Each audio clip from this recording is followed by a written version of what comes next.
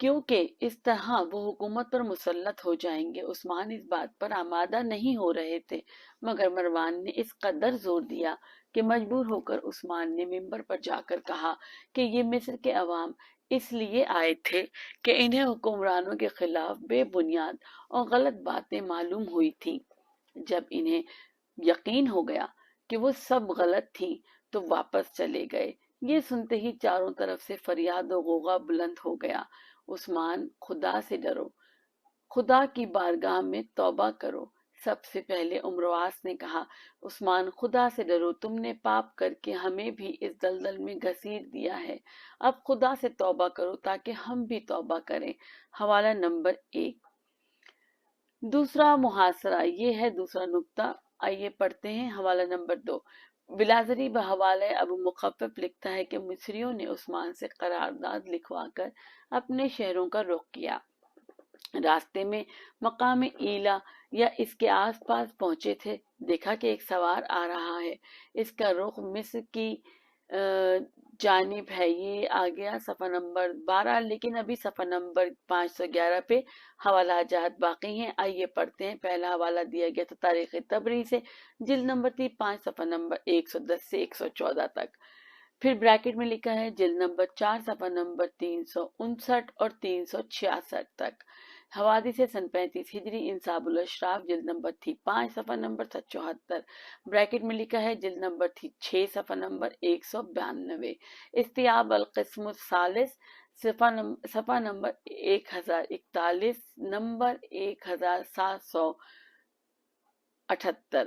شرح ابن ابی الحدید، جلد نمبر 2 صفحہ نمبر 113، بریکٹ میں لکھا ہے جلد نمبر 2 صفحہ نمبر 143، خطبہ نمبر 30۔ تاریخ کامل، جلد نمبر 3 صفحہ نمبر 68، جلد نمبر 2 صفحہ نمبر 283۔ حوادث سن 35 ہجری، الفائق الزمخشری، جلد نمبر 2 صفحہ نمبر 296، بریکٹ میں لکھا ہے جلد نمبر 4 صفحہ نمبر 35۔ نہایت ابن اسیر، جلد نمبر 4 صفحہ نمبر 196، جلد نمبر 5 صفحہ نمبر 134۔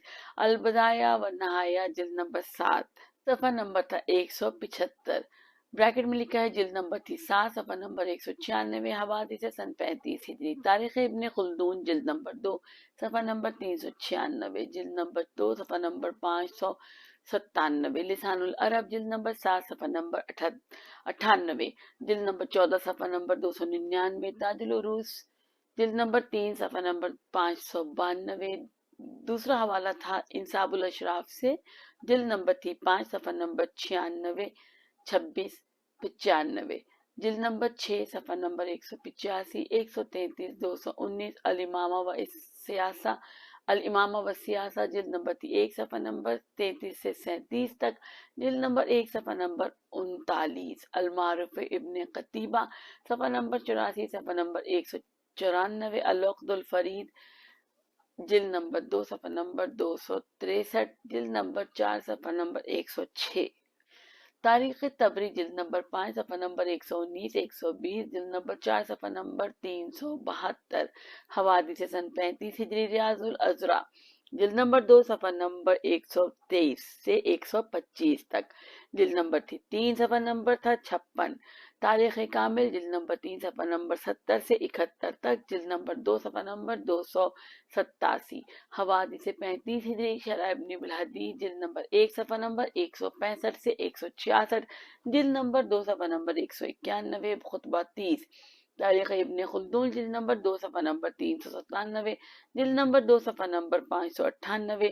البدایہ و نہایہ، جلد نمبر 7 صفحہ نمبر 173، 74، 186، 189، جلد نمبر 7 صفحہ نمبر 211 سے 194، یا یوں کہیے کہ صفحہ نمبر 194 سے 211۔ حوادث سن 35 ہجری، حیات الحیوان، جلد نمبر 1 صفحہ نمبر 53، جلد نمبر 1 صفحہ نمبر 77، جلد السوائق حرقہ، صفحہ نمبر 69، صفحہ نمبر 117۔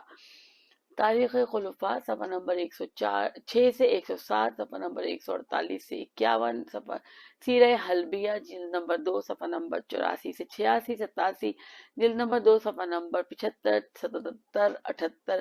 تاریخ الخمیر، جلد نمبر 2 صفحہ نمبر 259۔ آئیے پڑھتے ہیں صفحہ نمبر 512۔ اس سے پوچھا تم کون ہو؟ جواب دیا امیر المومنین عثمان کا قاصد ہوں، گورنر مصر عبداللہ بن ابی سرا کے پاس جا رہا ہوں، میں امیر المومنین کا نوکر ہوں۔ وہ سیاہ فام تھا۔ آپس میں سب نے اس کی تفتیش کرنے کی بات طے کی۔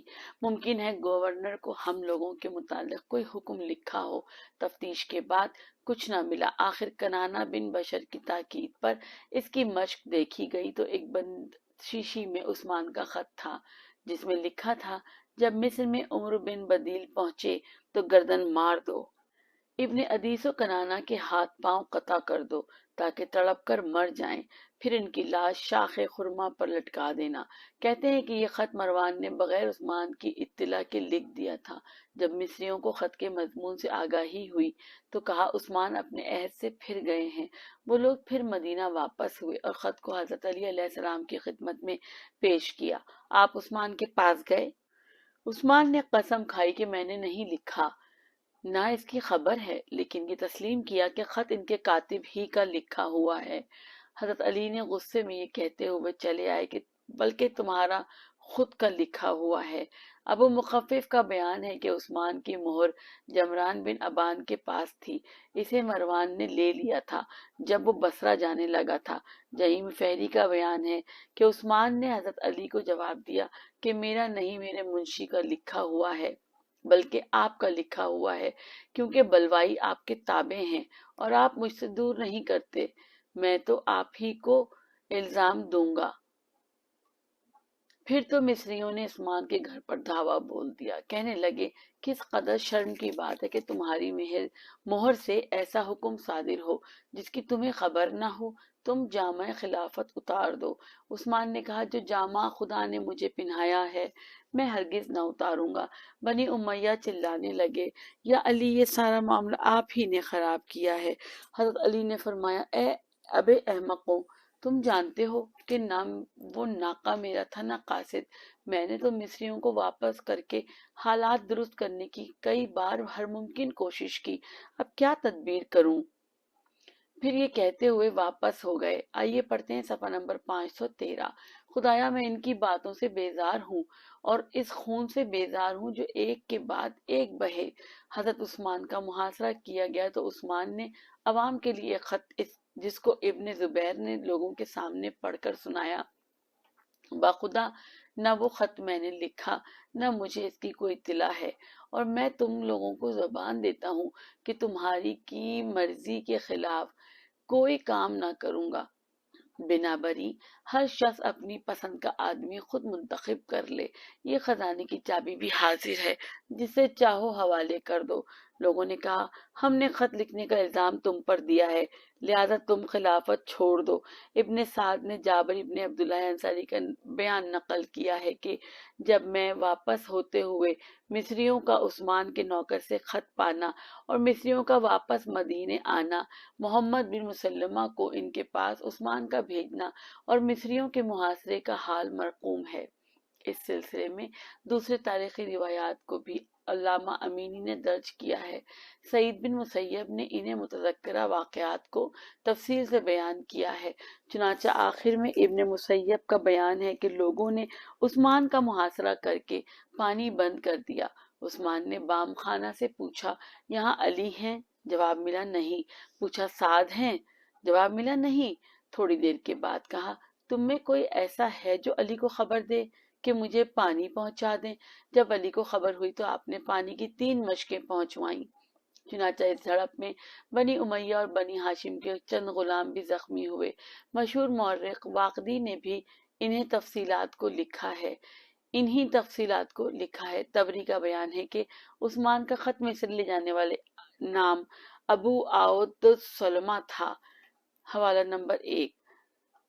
ابو عواد سلمہ تھا، حوالہ نمبر 1۔ حضرت علی اسی کے لیے اکثر نمازوں میں لعنت فرماتے تھے، حوالہ نمبر 2۔ حوالہ جات پڑھتے ہیں۔ تاریخ تبری سے پہلا حوالہ تھا، جلد نمبر تھی 5 صفحہ نمبر 115، جلد نمبر 4 صفحہ نمبر 367، حوادث سن 35 ہجری۔ شرح ابن ابی الحدیث جلد نمبر 1 صفحہ نمبر 165، جلد نمبر 2 صفحہ نمبر 150۔ خطبہ 30